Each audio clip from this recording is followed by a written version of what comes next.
Olá, seja muito bem-vindo ao Jornal da Record News. Essa edição também está ao vivo no nosso canal do YouTube e no Facebook da Record News. Agora vamos aos destaques desta quinta-feira.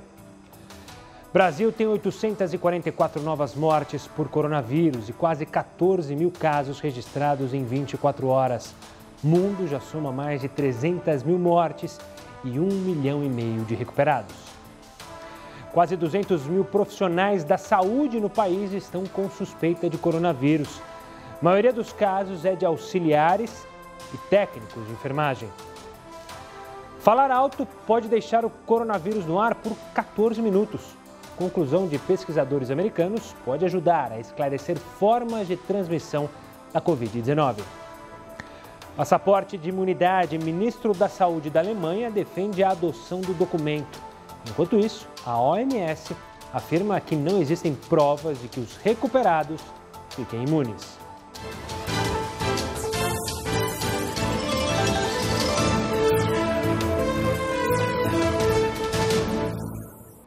O presidente da Caixa, Pedro Guimarães, anunciou agora há pouco que a segunda parcela do auxílio emergencial vai começar a ser paga na segunda-feira, dia 18 de maio. O pagamento vai ser escalonado conforme a data de nascimento dos beneficiários. Os detalhes serão divulgados numa coletiva de imprensa amanhã durante a tarde. Governos de todo o mundo estão estudando formas de retomar a economia sem colocar em risco o que foi feito para achatar a curva de infecções. Para ajudar a resolver esse dilema, cientistas israelenses propuseram uma solução, a chamada regra 10x4. A ideia, desenvolvida por cientistas do Instituto Weizmann, em Israel, é colocar em prática um modelo de ciclo que as pessoas trabalham ou vão à escola por 4 dias e ficam em quarentena por 10. Todos os membros da mesma casa devem sair nos mesmos dias. Esse cálculo foi feito para aproveitar uma característica do vírus, o seu período de latência. Porque quando uma pessoa é infectada pelo coronavírus, ela demora de 3 a 4 dias para começar a transmitir a doença para outras pessoas. Logo, se uma pessoa for infectada durante seus dias de trabalho, ela só começará a ter sintomas e transmitir a doença durante o seu período de quarentena. E assim, deverá se manter isolada e procurar um médico se for necessário. Essa estratégia ajudaria a diminuir a capacidade de transmissão do vírus. Hoje, uma pessoa contaminada pelo coronavírus transmite para até outras 3. O ideal é que esse índice esteja abaixo de 1. Os cientistas deixam claro que a regra deve fazer parte de uma estratégia ampla, em que o uso de máscaras, o distanciamento físico, a realização de testes e a proteção de grupos de risco também sejam mantidas. E olha, a Assembleia Legislativa do Mato Grosso aprovou um projeto que garante aumento de salário para alguns servidores do Poder Executivo local. O Heródoto vai contar de quanto foi esse reajuste. Antes de mais nada, uma boa noite, Heródoto. Olá, Gustavo. Você se lembra que recentemente nós contamos aí que o pessoal lá do Ministério Público tinha seu dispor aquela ajuda Covid, o Vale Covid, que vai ir até R$1.000. Lembra disso ou não? Lembro. Foi no Mato Grosso.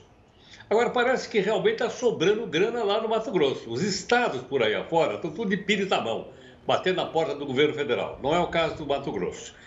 Aí o governo local mandou um projeto para a Assembleia para aumentar um pouquinho o salário daquelas pessoas que têm um cargo melhor. Então vamos olhar no telão aí, só para a gente ter uma ideia, para ver se você ou eu, qualquer um que trabalha na iniciativa privada, poderia ter um aumento desse. Olha só, secretário, que atualmente ganha R$ 18.200, ele teria um aumento de 70% no salário. Portanto, o salário iria para R$ 36.400. Olha, R$ 36.400 é quase o salário do ministro do Supremo Tribunal Federal. Agora, os outros que não são tão graduados, que não têm tantos amigos, não têm tantas indicações lá no Mato Grosso, eles vão ter um aumento mais modesto, vai ficar ali entre 40% e 60%.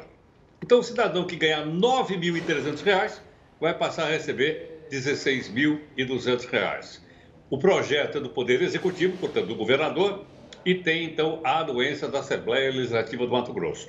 Agora, diante de uma situação como essa que está no país, é uma coisa inusitada. Parece que realmente está sobrando dinheiro lá no Mato Grosso. Eu gostaria de saber o que é que os contribuintes, o pessoal que paga imposto lá no Mato Grosso, acha a respeito desses aumentos aí.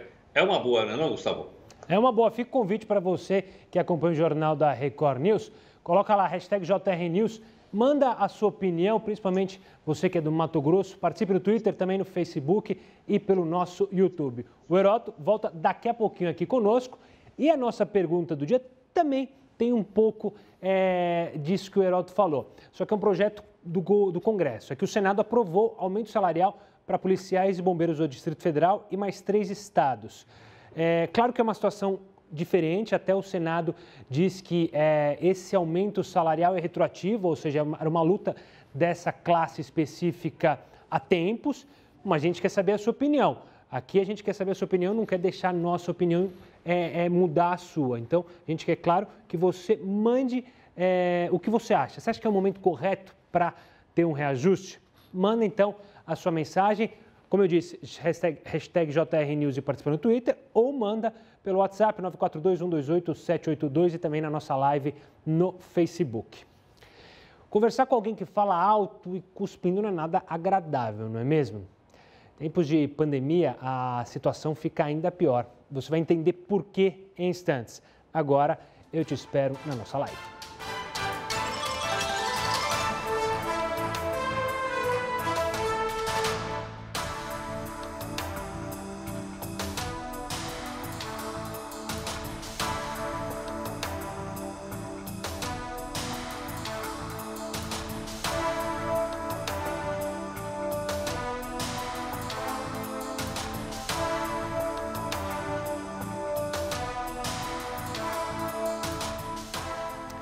Estamos no ar com a nossa primeira live, hoje falando sobre esse aumento salarial para policiais e bombeiros do Distrito Federal e mais 3 estados aprovados pelo Senado.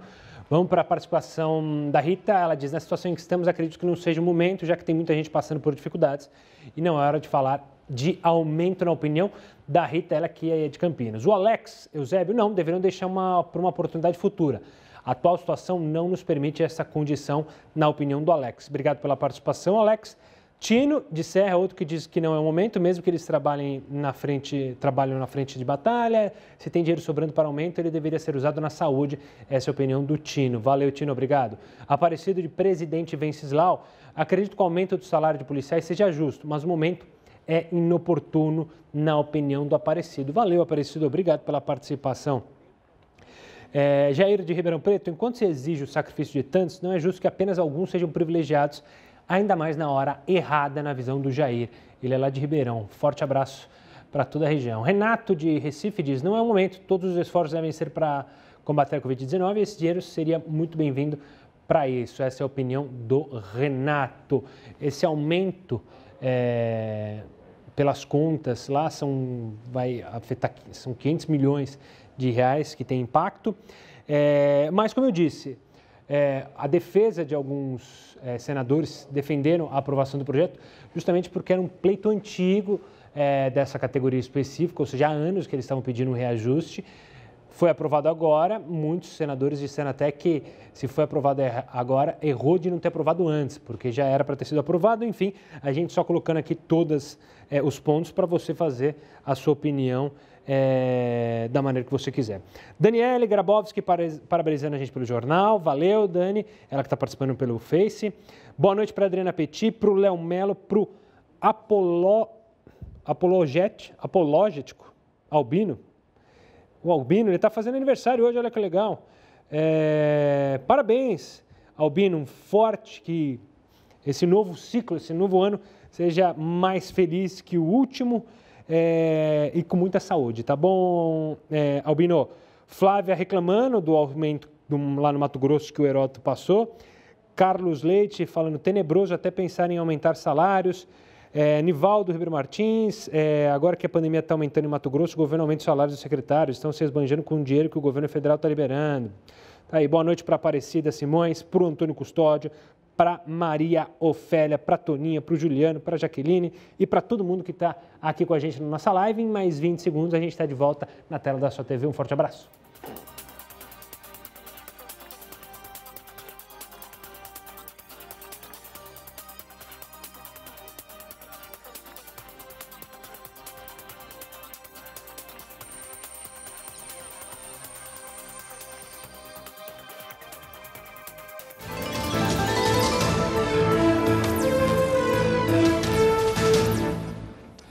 Estamos de volta para falar que, após a Organização Mundial da Saúde ter alertado sobre a adoção dos passaportes de imunidade, vários países resolveram avaliar melhor a criação desse documento. Veja agora na reportagem. A OMS já deixou claro que não existem provas de que os pacientes curados desenvolvam imunidade ao coronavírus.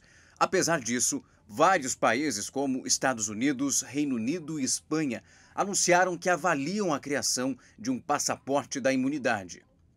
O documento seria concedido para quem já teve a Covid-19 e está imune ao vírus. Com o passaporte em mãos, a pessoa poderia, em tese, voltar ao trabalho e deixar de cumprir algumas restrições. O Chile, que seria o primeiro no mundo a colocar o sistema em prática, recuou e decidiu adiar a entrega dos cartões de imunidade. O governo cedeu às advertências da OMS de que essa medida poderia dar uma falsa sensação de imunidade. No Reino Unido, a ideia também não foi colocada em prática, porque as autoridades consideram que ainda é muito cedo para as medidas, principalmente uma como esta. No caso dos britânicos, o sistema seria um pouco diferente. Todos aqueles que tiveram o vírus e desenvolveram anticorpos receberiam uma pulseira, que funcionaria como um passaporte.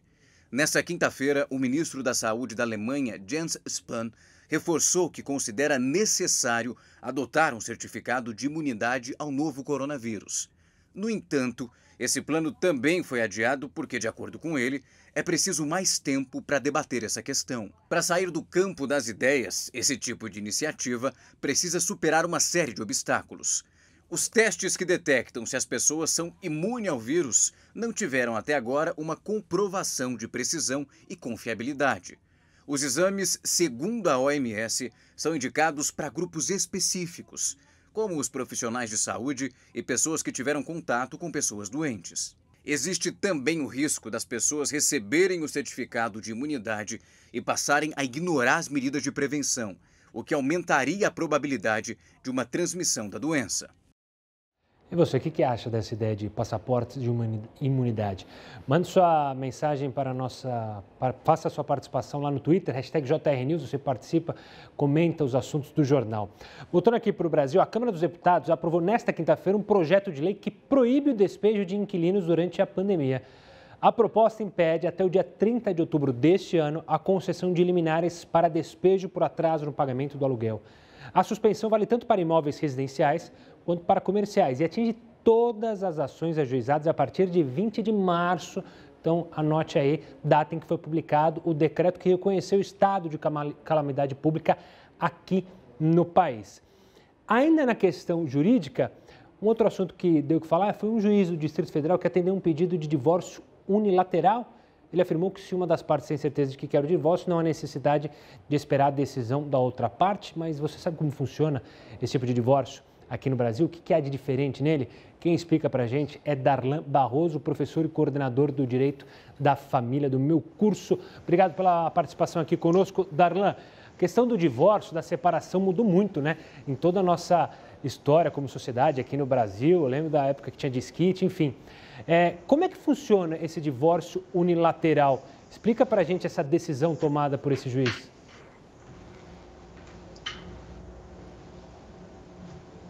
Não estou ouvindo ainda. Eu acho que, como ele disse, o Darlan não está ouvindo a gente. Vamos tentar retomar o contato com o Darlan para ele conversar com a gente e, claro, você de casa ficar bem informado. O Darlan volta daqui a pouquinho para a gente ter uma conversa bacana sobre esse assunto. Enquanto isso, você já passou pela situação embaraçosa de conversar com alguém que fala alto e acaba cuspindo? Essa situação é de fato desagradável, principalmente em tempos de pandemia. Um estudo recente mostrou que partículas de saliva de pessoas que falam alto podem permanecer no ar por até 14 minutos. O estudo publicado pela revista científica PNAS apontou que o simples ato de falar alto faz com que gotículas se espalhem no ar por mais de 10 minutos. Durante o desenvolvimento do estudo, os pesquisadores usaram feixes de luz que permitiam enxergar os perdigotos, que são as gotículas de saliva no ar, enquanto os voluntários falavam. Os pesquisadores avaliaram que um único minuto de fala em voz alta pode expelir até 1000 gotículas contendo o vírus, e podem permanecer no ambiente por mais de 8 minutos, chegando a durar até 14 minutos. Apesar do estudo ter sido realizado em um ambiente fechado, sem interferência de correntes de ar ou alterações da temperatura, ele pode auxiliar nos estudos sobre formas de transmissão do novo coronavírus. Além disso, o estudo também reforça a necessidade do uso de máscaras de proteção para tentar frear a transmissão da doença. E uma CPI foi aberta na Assembleia Legislativa do Amazonas para apurar irregularidades na saúde entre 2011 e 2020. A comissão tem como fato inicial a suspeita de mau uso de verba pública, superfaturamento de equipamentos e pagamentos a empresas sem qualificação para atuar no combate ao coronavírus. E a Operação Lava Jato do Rio de Janeiro prendeu o ex-presidente da Alerj, Paulo Melo, e um empresário por fraude e superfaturamento em contratos com o governo do estado na área da saúde. Esse empresário ganhou o apelido de favorito por fechar muitos contratos com o governo do estado. Foram tantas suspeitas desde a época do governador Sérgio Cabral, chegando agora ao governo Witzel, que Mário Peixoto acabou preso na mansão em Angra dos Reis. A Polícia Federal recuperou mais de 2 milhões de reais em dinheiro, com outros 3 suspeitos presos. O ex-presidente da Assembleia Legislativa do Rio, Paulo Melo, que cumpria prisão domiciliar, voltou para a cadeia.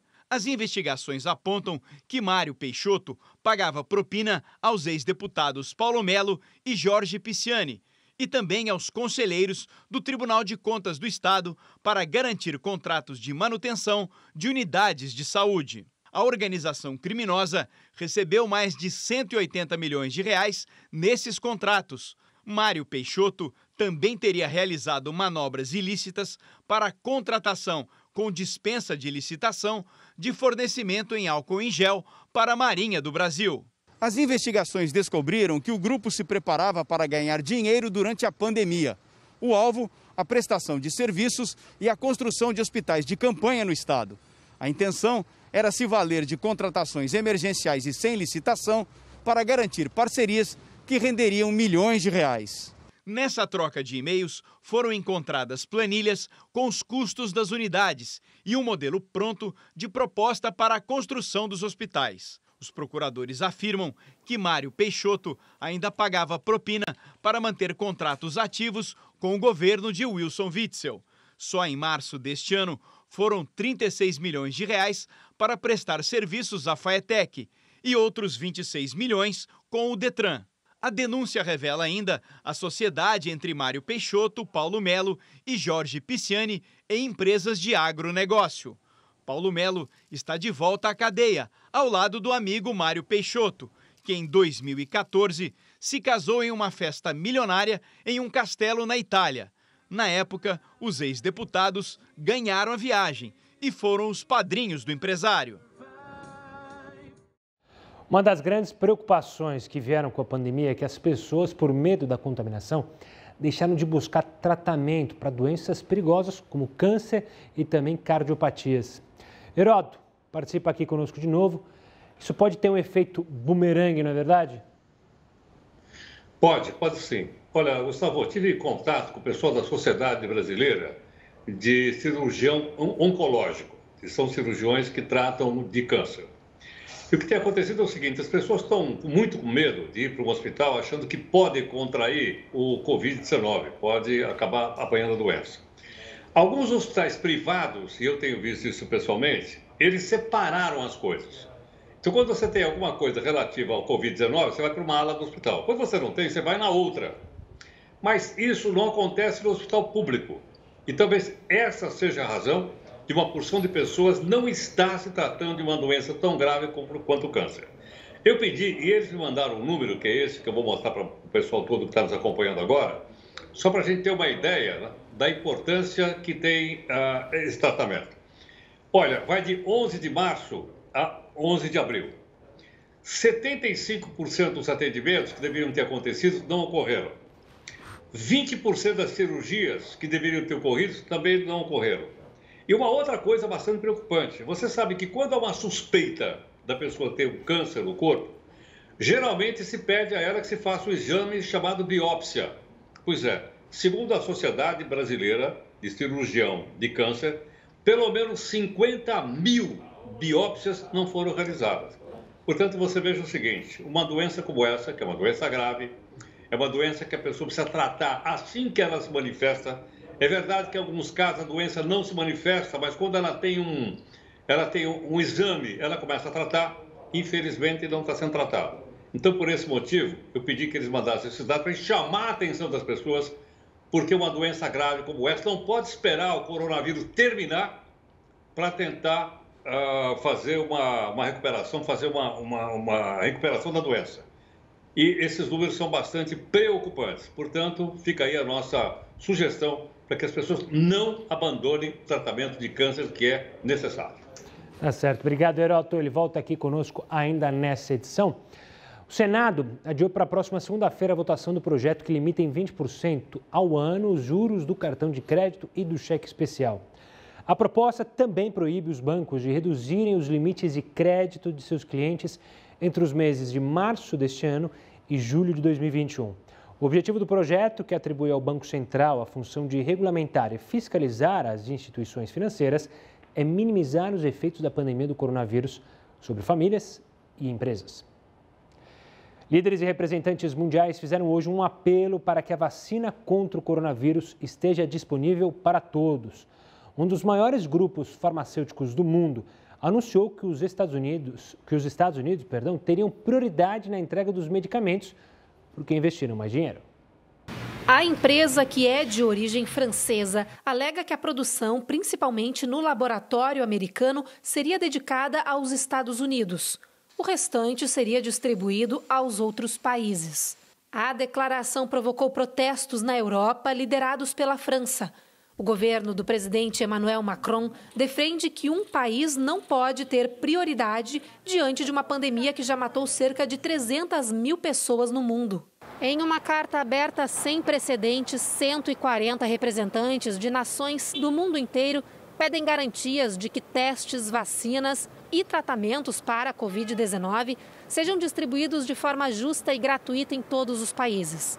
O documento assinado reforça que o mundo não pode permitir que monopólios e concorrência atrapalhem a necessidade universal de salvar vidas. Hoje, cerca de 100 vacinas estão sendo desenvolvidas em diversos países. Estados Unidos e China têm as pesquisas em estágio mais avançado e o governo americano acredita que até o fim do ano terá disponível doses eficazes contra a Covid-19. Música ao vivo, bebida e aglomeração. O que deveria ser impensável em tempos de pandemia aconteceu no Rio Grande do Sul. Cerca de 100 pessoas numa festa não respeitaram a quarentena no litoral norte do estado. O baile corria solto neste salão em Tramandaí, no litoral norte gaúcho. Para entrar, a pulseira VIP era obrigatória, mas a máscara não. Ninguém estava com a proteção. O vídeo virou caso de polícia. O prefeito da cidade pediu a abertura de um inquérito para investigar como a festa foi realizada. Neste momento de isolamento, onde todos nós procuramos cumprir o regramento ditado pelo Estado e pelo município, mas que infelizmente isto aconteceu e isto acontece muitas vezes na clandestinidade. A polícia já sabe que se tratava de uma festa privada. O dono do salão, o patrocinador do evento e todos que participaram dele podem ser punidos por desrespeitar os decretos estadual e municipal que proíbem aglomerações no período de pandemia. A festança pode custar caro. A pena para este crime vai de 1 mês a 1 ano de prisão e multa. Boa parte dos envolvidos já foi identificada e será intimada a depor. Se porventura alguém que estivesse contaminado, tivesse ciência dessa contaminação e participasse desse baile, ele muito provavelmente estaria sujeito a um crime muito maior, cuja pena é de 10 a 15 anos, que é propagar doença contagiosa.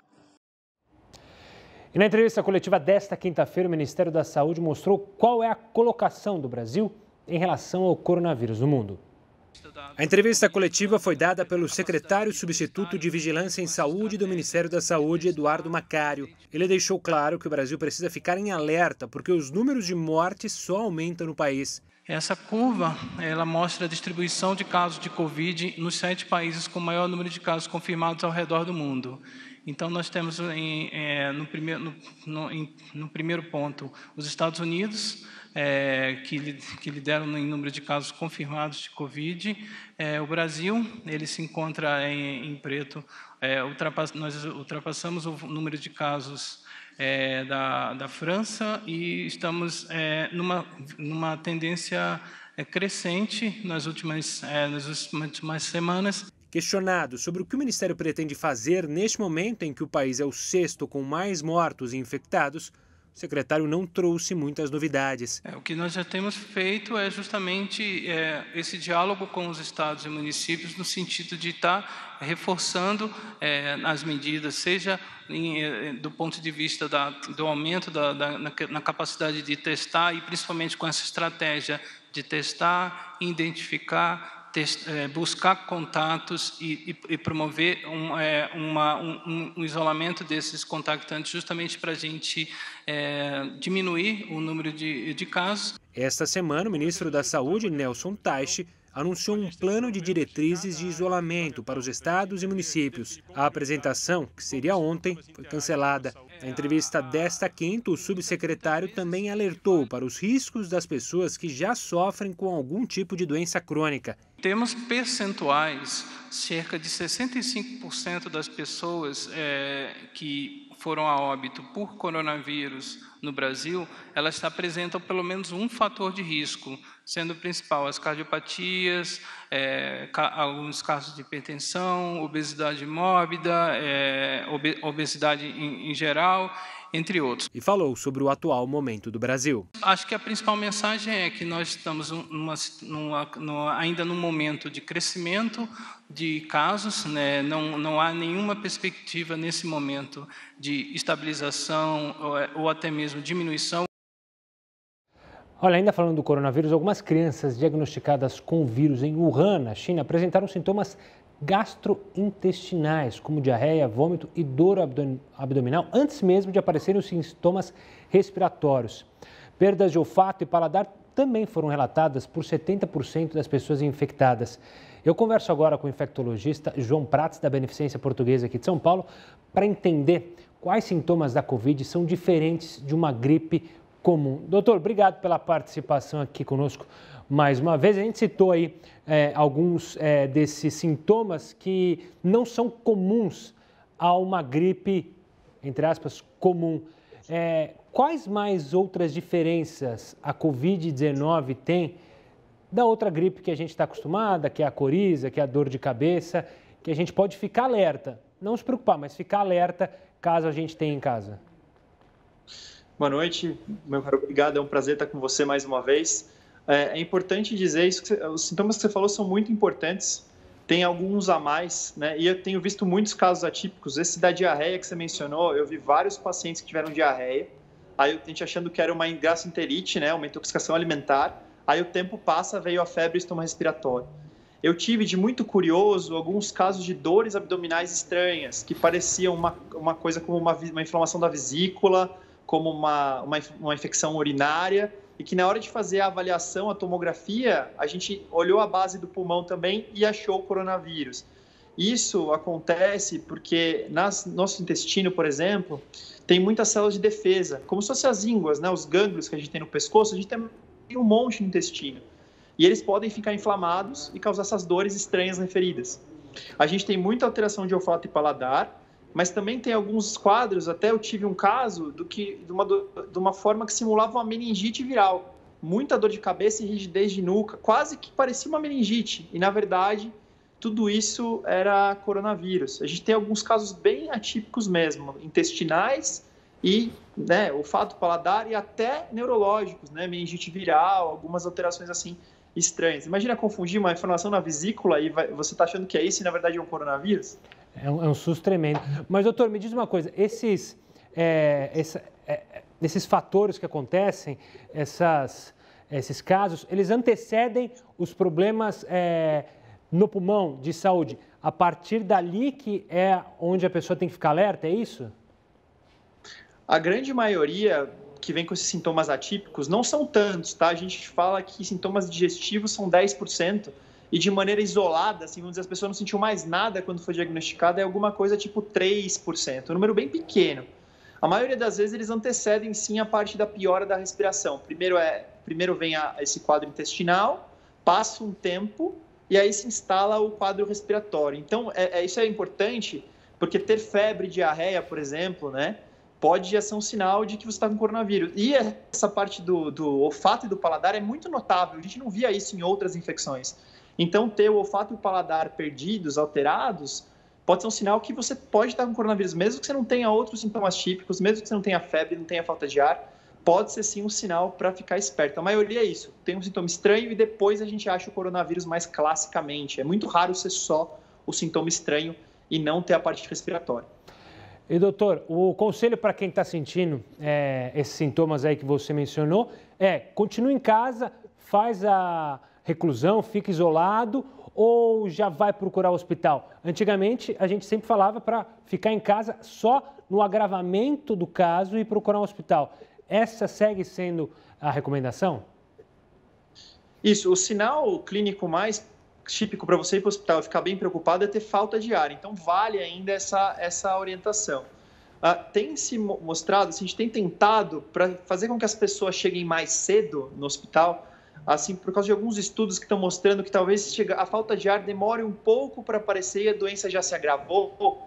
Alguns colegas têm orientado o seguinte: se você está com sintomas desses, assim, principalmente a perda do olfato do paladar, a febre, a tosse, sintoma de gripe mesmo, e aí depois de um tempo você começou a manter febre, principalmente depois de 4, 5 dias, você continua tendo febre, continua tendo tosse, esse quadro está mais arrastado, ou mesmo teve a diarreia, depois a febre, isso se arrasta por 5, 6 dias, que você procure, por exemplo, a UBS, o posto de saúde, ou que você veja a sua saturação de oxigênio, sua oximetria. É um exame simples que a gente faz para ver como é que está a oxigenação, porque a oxigenação pode cair um pouco antes da gente se sentir mal.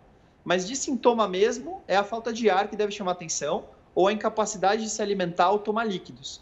A novidade é procurar unidades básicas, principalmente quem tem febre mais de 5 dias, para fazer lá o dedinho, para ver se a saturação está alta ou baixa. Se estando baixa, já pode ser um motivo para ir para o hospital. Isso é a maior preocupação mais recente, mais atual, que a gente está tentando trabalhar.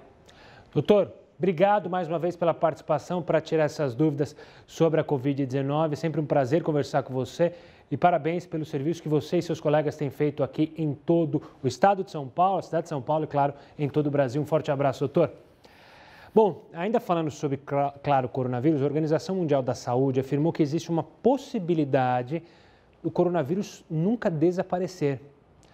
Mas é possível que o mundo se adapte a ele, como já aconteceu com outros vírus. A gente vai contar isso melhor daqui a pouquinho, depois do intervalo. Agora, eu te espero na nossa segunda live.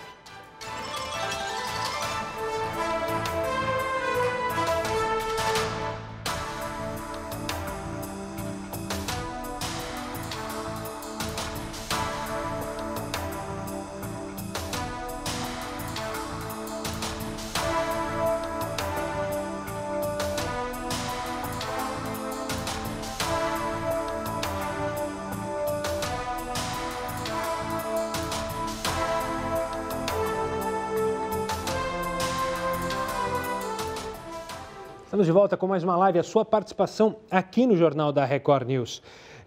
O Sérgio de Campinas, sobre o aumento dos salários que a gente mencionou de policiais, bombeiros lá do Distrito Federal e outros estados, diz o seguinte: não concordo, a coisa mais importante no momento e a pandemia exige sacrifício de todos. Essa é a avaliação do Sérgio. Obrigado, Sérgio. Forte abraço. Vladimir de São Paulo capital, esse não é o momento para aumentos salariais, pelo contrário, os senadores deveriam estar cortando gastos. Valeu, Vladimir. Quem vem agora é Fujita, de Fortaleza. Depende de quanto eles estão ganhando atualmente, se o salário é justo ou não. É aquilo que eu tinha falado, né? Esse pedido de correção salarial já é antigo. É bom frisar para o pessoal de casa. Não é como o caso que a gente mostrou com o Heródoto algum tempo atrás, de um Vale Covid, como foi para o Ministério Público lá no Mato Grosso. Então, é um pouco diferente, mas é importante a sua participação para dar a sua opinião. Rosa de São Paulo, é o momento correto sim, eles trabalham na linha de frente desta pandemia, estão nas ruas correndo riscos, cuidando da nossa segurança e salvando vidas. Tá aí a opinião da Rosa. Obrigado, Rosa. Forte abraço. Ela aqui de São Paulo, capital. Esse é o último ou tem mais? Não, tem mais. A Sandra de Praia Grande, não que eles não mereçam, mas esse não é o momento para isso, segundo a Sandra do Litoral Paulista. Obrigado, Sandra. Essa foi a última mensagem no WhatsApp, porque agora eu vou dar uma olhada aqui no hashtag JR News. O Luciano sempre participando aqui com a gente, mandando abraço, comentando os assuntos do jornal, sobre a questão do Mato Grosso, o aumento dos policiais do Distrito Federal. Ele sempre participando aqui. Eu quero agradecer demais, Luciano. Forte abraço. Falando das festas também, que a gente mostrou mais cedo, festa lá que teve em Rio Grande do Sul, não, Paraná, se não me engano.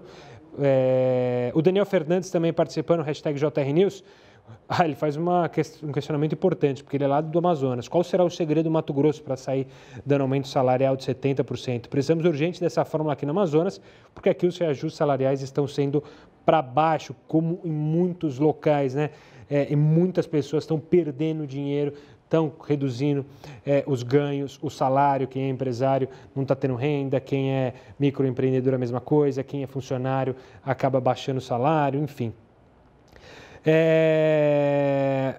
O Aivânia participando aqui, o Feijó de Melo, o Tsuguyo sempre mandando mensagem. Quero mandar um alô para todo mundo. Na próxima live eu dou mais atenção para vocês do Face, tá bom? Agora a gente está de volta na tela da sua TV com muito mais informação para vocês.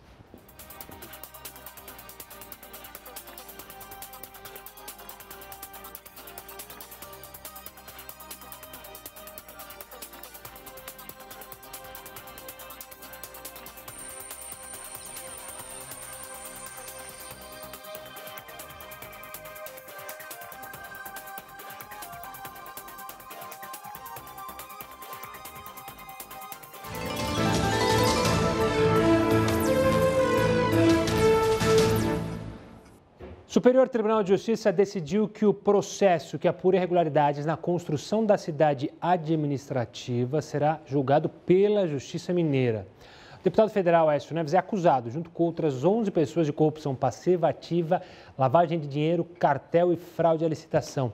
A defesa informou que vai recorrer da decisão. E um estudo realizado pela Fundação Getúlio Vargas apontou que a crise econômica provocada pela pandemia deve deixar mais de 12 milhões de pessoas desempregadas. A necessidade de fechar completa ou parcialmente os estabelecimentos tem provocado as demissões. Só no mês de abril, o Ministério da Economia recebeu 784 mil pedidos de seguro-desemprego. E de acordo com a Organização Mundial da Saúde, pode ser que o coronavírus nunca desapareça, mas é possível aprender a se adaptar a ele, como já aconteceu com outros tipos de vírus. Durante uma conferência online, o diretor de emergências da OMS, Mike Ryan, falou sobre cenários futuros do coronavírus. A conclusão foi de que o vírus pode nunca desaparecer, mas que é possível se adaptar a ele. Esse vírus pode se tornar apenas outro vírus endêmico em nossas comunidades e pode nunca ir embora. Um exemplo disso foi o que aconteceu com o HIV.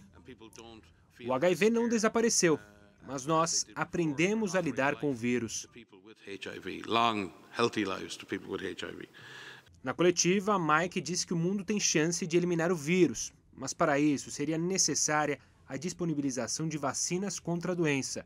Isso é o que pode determinar se vamos enfrentar um problema a longo prazo ou não, segundo ele.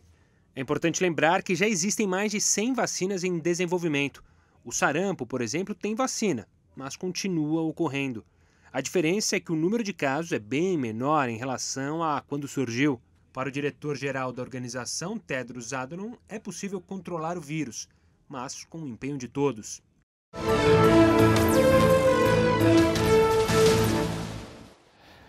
É a gaveta do Jornal da Record News. Com a pandemia, naturalmente, alguns assuntos deixaram de ganhar destaque, o que não significa que eles não sejam importantes. O Heródoto vai começar a trazer esses temas aqui pra gente. Qual será o primeiro para inaugurar aqui com chave de ouro esta vinheta de hoje, Heródoto? Olha, Gustavo, nessa gavetinha que nós acabamos de mostrar aí, nós queremos lembrar o seguinte: o Congresso Nacional não está fazendo reuniões presenciais, está fazendo por Skype, está fazendo por rede social. Logo, eles têm muito mais tempo do que tinham no passado e estão gastando muito menos porque não tem viagem de avião. Mas então nós vamos começar a lembrar aqui algumas coisas que não podem ser largadas porque elas são de importância fundamental para o país. Qual é a primeira delas? É de hoje. A pergunta é, por que a Câmara dos Deputados não vota o fim do chamado foro privilegiado? O tal foro privilegiado, que faz com que as pessoas sejam julgadas no Supremo Tribunal Federal, e o Supremo Tribunal Federal não é para isso, ele é para julgar coisas relativas à Constituição, está tudo parado, e você não tem ninguém processado. Veja, eu não estou dizendo culpado, eu estou dizendo processado para a gente saber se ele é inocente ou é culpado, está tudo parado. Um único cidadão foi condenado até agora, e os demais estão todos aguardando a fila do Supremo Tribunal Federal. Para acabar com isso, precisa acabar com o foro privilegiado, que, aliás, já foi votado no Senado 2 vezes, porque é uma PEC, e agora ele precisa ser votado na Câmara. Aliás, ele está na Câmara dos Deputados, guardadinho lá, desde 1917. E por que não votam? Por que não acabam com o foro privilegiado?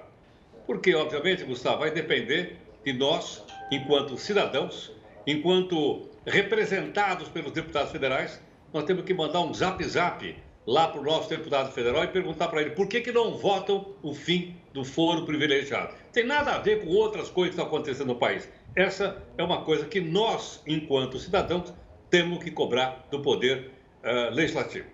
Portanto, pelo que a gente vê, o pessoal vai empurrar isso enquanto a gente não fizer pressão cidadã em cima e cobrar uma solução para isso. Boa, Heródoto. Então agora sempre a gente tem a gaveta aqui do Jornal da Record News, relembrando... Só um detalhezinho, viu, Gustavo? Claro. O pessoal que quiser receber também a gaveta, né? É só entrar no nosso zap aí, o 942-128-782, manda quero receber. Ah, vai receber. Boa, Heródoto. Obrigado pela participação. Amanhã você está de volta aqui comigo. Forte abraço. E olha, no próximo bloco a gente vai conferir uma entrevista exclusiva com o embaixador dos Estados Unidos no Brasil. É daqui a pouquinho. Agora a gente vai para a última live do Jornal.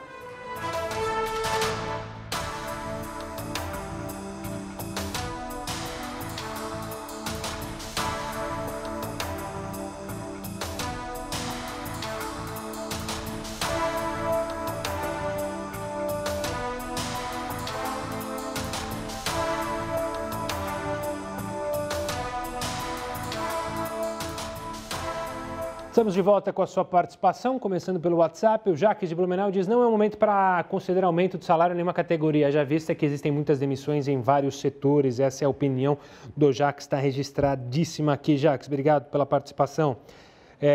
Veronildo de Araraquara: isso é um absurdo. O momento é de segurar ao máximo, não de aumentar as despesas. Valeu.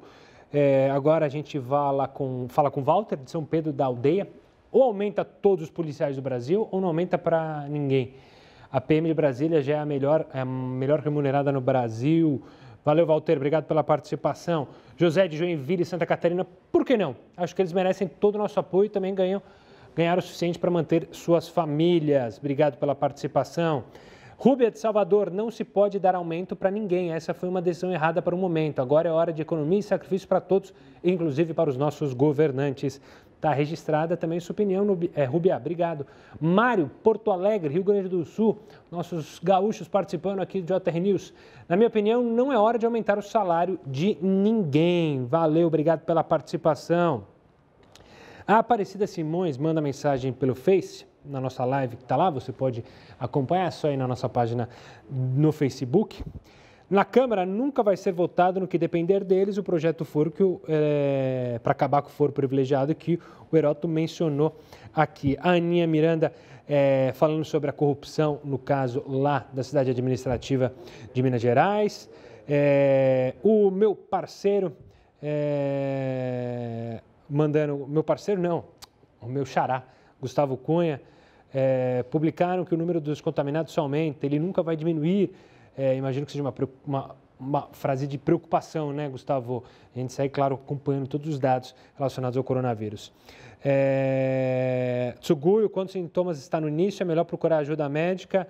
É como a gente falou com o João Prats, o doutor João Prats, para a gente ficar mais atento, né? No começo a gente falava, as autoridades médicas falavam: fica em casa, espera um pouco mais, mas é bom, você sentiu algum desconforto, quem tem a possibilidade, obviamente que eu não estou falando isso para todo mundo, tem a possibilidade de se aproveitar da telemedicina, é uma grande saída. Mas, obviamente, que não são todos, é uma minoria pequena que tem acesso à internet de qualidade aqui no nosso país e que pode fazer usufruto disso. Quem não tem, tenta procurar o UBS para fazer aquele examezinho da oxigenação no sangue.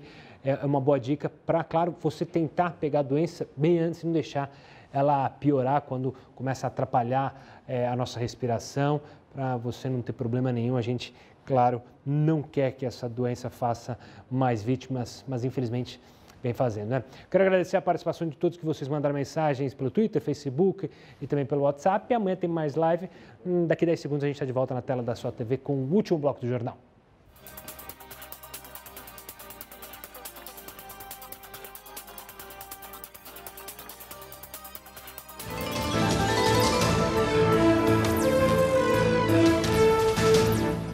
A gente está de volta para mostrar uma iniciativa bacana. A Amazon, gigante americana, vai doar só nesta quinta quase 1.800 refeições para profissionais da saúde na cidade de Arlington, nos Estados Unidos. Até o fim desta semana, a empresa prometeu pagar 10 mil refeições para médicos, enfermeiros e funcionários do Hospital de Virgínia. A iniciativa acontece em parceria com restaurantes locais da cidade e vai ajudar a esses proprietários a continuarem pagando seus funcionários e também a contratarem novos colaboradores para dar conta de tantas entregas. É uma ajuda bem bacana, né? Não é só dar comida, mas também ajudar o comércio local, os restaurantes que, claro, estão sofrendo demais. E olha, governadores de diversos estados decidiram que vão manter as academias de ginástica fechadas, mesmo com o decreto presidencial que inclui serviços na lista de atividades essenciais. O setor propõe a volta das atividades com medidas que podem ajudar a reduzir o risco de contágio, mas quem vai falar para a gente sobre isso, sobre esse assunto, é o diretor da Associação Brasileira de Academias, Richard Bilton. Richard, obrigado pela participação, por disponibilizar um tempo para conversar com a gente. Como você vê essa possibilidade da abertura das academias? Muitos estados estão dizendo que não vão deixar, mas eu queria saber de alguém que trabalha no setor como encara essa possibilidade, se não agora, daqui quanto tempo? Boa noite, Gustavo. Obrigado pela oportunidade de poder apresentar um pouco do nosso setor para você. Com essa consideração, esse decreto do presidente que considerou o nosso setor como essencial, a gente ganhou a oportunidade de poder mostrar os inúmeros benefícios que a nossa atividade traz para a saúde da população. Outra coisa, temos que deixar claro que a realidade de uma cidade não é a mesma de outra. Então, você tem situações como Manaus, a gente mesmo tem academias em Manaus, Recife, São Paulo, Porto Alegre, Curitiba. Então, tem cidades que, mesmo autorizados, a gente não abriria hoje. Por quê? Porque o mercado inteiro está hoje super ressentido, quase que um lockdown mesmo, como está Manaus, como está Recife. Mas em cidades, por exemplo, que a realidade é completamente diferente, como São José dos Campos, a gente vai abrir. Tão logo a academia esteja completamente preparada para esta nova realidade. Gustavo, a academia que vai abrir agora, com autorização, será uma academia completamente diferente daquela que você encontrava em 15 de março, quando as academias começaram a ser fechadas, há 2 meses, né?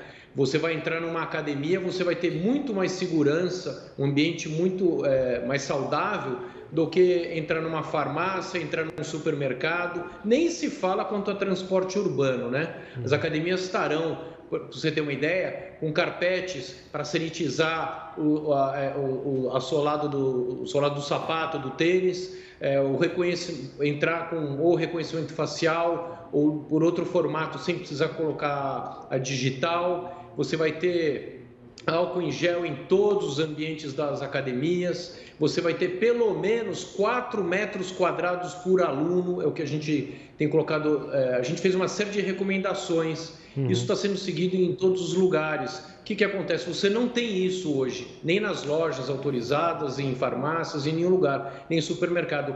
Nas academias, você vai ter intervalo entre os equipamentos, limpeza em todos os equipamentos entre uns e outro, intervalos para limpeza de cada sala, pelo menos 2, 3 vezes por dia. É um novo mundo dentro das academias, tá? Aquelas cenas de compactação de pessoas você não vai ter até que se tenha uma cura, isso pode ter certeza. E Richard, deixa eu olhar um pouco para o mercado, como é que está agora e vislumbrar também os próximos dias e meses. Como é que está a situação das academias, das associações, a situação momentânea desse e como você espera o reaquecimento do mercado? Vai demorar muito, obviamente, para a gente voltar ao que era antes, é uma normalidade que você mesmo disse que não existe, mas como essa reabertura pode dar fôlego e tranquilidade para os empresários desse setor? Perfeito. Gustavo, hoje nós estamos com o pior horizonte possível, que é receita zero. Você fala assim, a aviação está terrível, caiu, está com 15% do faturamento. O nosso não, o nosso é zero, é 100% de queda. Nós mesmos no grupo, a gente tem aulas online, etc., mas é mais para manter vínculo com os alunos, para mantê-los fisicamente ativos, uma forma de colaborar. Mas em termos de receita é nada, é zero, é só despesas mesmo. Como o nosso setor emprega muita gente, somos um setor que é altamente empregador de mão de obra, então você tem duas grandes despesas, folha de pagamento e locação de espaços. Normalmente as academias, uma pequena ocupa 300, 200 metros, as grandes milhares de metros quadrados. Então você tem que saber trabalhar esses dois aspectos. Qual é a nossa base? China, tá? Então a gente está pegando do mercado asiático tudo o que aconteceu, ficaram lá seus 2 meses fechados. A gente completa 2 meses hoje, aliás, que fechou nossa primeira unidade em Brasília. E o que aconteceu lá? Na primeira semana, reabriu com 25%, 30% do movimento, chegou a subir para 50% na segunda semana, caiu de novo para 40% na terceira com novos casos de Covid, e aí veio subindo. Na quinta semana que terminou, esta semana passada, na China, você já tinha 85% do movimento da frequência nas academias. Agora, qual é o lado bom? Muito bom. Que em termos de vendas, você já conseguiu lá, na última semana, 20% acima do que estava antes da crise da Covid.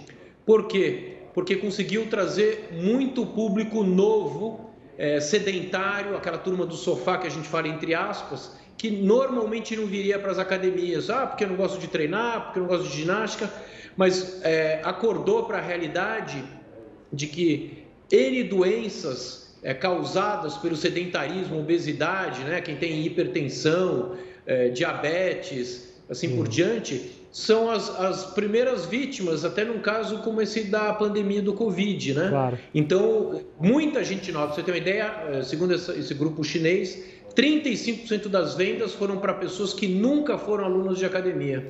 Que maravilha, vamos torcer para que isso se repita aqui no Brasil. Richard, obrigado pela participação, pelos esclarecimentos, pela fala, foi um prazer falar com você. E você aí de casa que se interessou por essa entrevista, ela vai estar daqui a pouquinho lá no nosso canal do YouTube. Se inscreva, ative as notificações para ficar sempre bem informado. Agora a gente vai falar do embaixador dos Estados Unidos, que diz que o país vai ajudar o Brasil a superar a crise provocada pelo coronavírus. De acordo com ele, o apoio à entrada do Brasil na OCDE, o grupo que reúne as economias mais fortes e mais ricas do mundo, está mantido. Nascido no Texas, Todd Chapman chegou aos 11 anos em São Paulo, onde viveu e estudou por uma década. Agora, de volta ao Brasil, como embaixador americano, rebate as críticas de que a política externa entre os dois países seja mais vantajosa aos Estados Unidos. Mais de 55% das exportações do Brasil que vão para os Estados Unidos são com valor agregado. A China é 96% matéria-prima. Agora, isso está bem, mas o que você quer na sua relação é alguma coisa mais madura, alguma coisa mais desenvolvida. E é isso que tem com os Estados Unidos. Então, nós vamos continuar avançando essa relação. O diplomata minimiza a previsão de que o Brasil sofrerá um grande impacto na economia com o coronavírus e garante que os Estados Unidos manterão o apoio para que o país ingresse na Organização para a Cooperação de Desenvolvimento Econômico, a OCDE. Isso significa que o Brasil quer realmente chegar a esse nível econômico com os outros maiores e mais desenvolvidos economias do mundo. Então, isso reflete realmente o desejo do Brasil de avançar. Então, isso nós apoiamos e vamos a continuar apoiando o Brasil para ser membro dessa organização tão importante. Com o Brasil na 6ª posição mundial no número de mortes pela Covid-19, os Estados Unidos, que lideram o ranking, vão aumentar a ajuda ao enfrentamento da pandemia por aqui. Então, pode ver que a Amazon entregou R$2 milhões para Pernambuco recentemente, que General Motors está realmente transformando suas fábricas para reparar os ventiladores. E também o United Health Corporation, que trabalha com a Amil e todos os outros, já contribuíram mais de R$25 milhões para ajudar nos hospitais públicos. Além do fundo de R$1 milhão já anunciados para a população vulnerável da Amazônia, o apoio agora envolve empresas americanas que atuam aqui no país. Nossas empresas americanas vão continuar apoiando muito generosamente a sociedade brasileira com doações diretas, com transformação na sua base industrial para produzir o que precisa hoje aqui no Brasil e continuando dando emprego para milhares e milhares de brasileiros. Nossa relação agora entre Estados Unidos e o Brasil está passando um momento de ouro, realmente. Tem uma sintonia entre presidentes Trump e Bolsonaro, não somente de ideologia, mas de desejo de fortalecer essa relação com ações concretas. Chapman avisa que fará o possível para que os Estados Unidos sejam o principal parceiro comercial do Brasil, em vez dos chineses. A ameaça que esse vírus que saiu da China comunista ao mundo é uma ameaça para todos nós, não é somente para o Brasil. E o impacto que está tendo nas economias, incluindo nós, é bastante. Temos que agora não separar mais, temos que juntar mais para ultrapassar os desafios que todos nós agora temos. Nós vamos crescer economicamente de novo. Claro que tínhamos que gastar muita plata, muito dinheiro para enfrentar os desafios, mas trabalhando juntos podemos chegar lá e eu acho que vamos ver nesses próximo ano um grande avanço comercial entre Estados Unidos e Brasil. E o Jornal da Record News fica por aqui. Agora você acompanha mais uma edição do Jornal da Record. Uma ótima noite a todos e até amanhã.